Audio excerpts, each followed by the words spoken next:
Всем привет, меня зовут Джон Консалви, я генеральный директор компании Lingua Health. Сегодня наш гость доктор Бренда Горман обсудит мифы о проблемах, якобы возникающих при изучении двух языков. Иногда родителям даже советуют не говорить с ребенком на своем родном языке. Что бы вы сказали таким родителям на основе своих исследований и опыта работы в билингвальной логопедии? Я бы сказала, что есть целый ряд мифов о проблемах у детей, изучающих два языка. Первый миф о том, что будет задержка развития. А второй, что ребенок запутается в двух языках. Третий о том, что билингвалы якобы не так умны, как люди, говорящие на одном языке.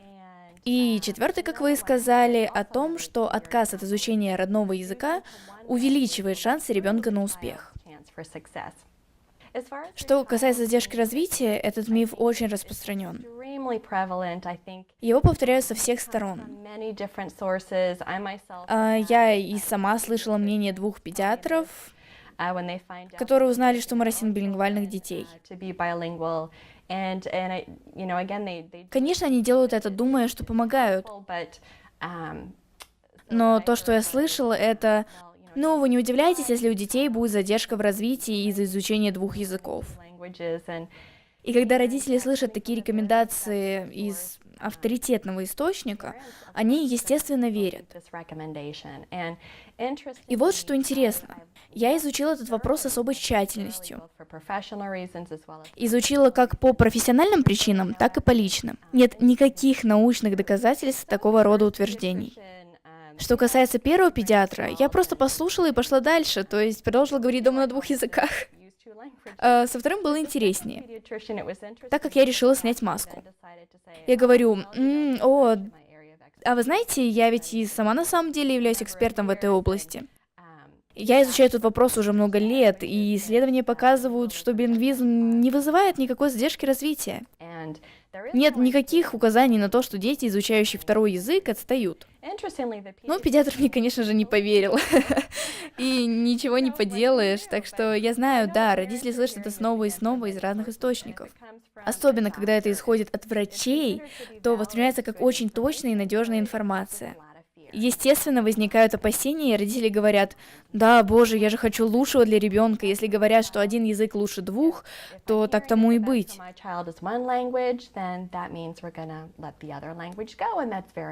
И очень жаль, так как, еще раз, нет никаких доказательств, что это правда. Напротив, есть масса доказательств преимуществ билингвизма.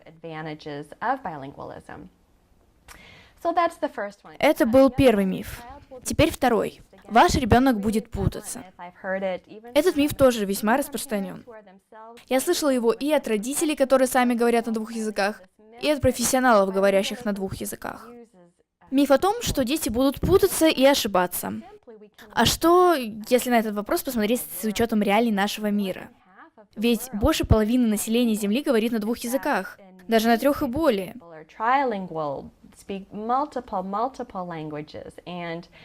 И никакой глобальной путаницы не возникает. Я думаю, что сам вопрос поставлен неверно. То, что люди ошибочно называют признаками путаницы, есть на самом деле нормальный процесс освоения языков. Дети, говорящие на одном языке, много ошибаются, и это неплохо. Это естественная и неотъемлемая часть обучения правильной речи. Тоже верно и в отношении детей, изучающих два языка. Несомненно, они будут допускать множество ошибок, как в одном, так и в другом языке. Иногда могут смешивать языки, но они не путаются, если имеют богатое речевое окружение. Окружение иногда может быть запутанным. Я видела передачи, в которых бессистемно обучают 2 языкам. То одно, то другое. Вот такие вещи порождают путаницу, не билингвизм.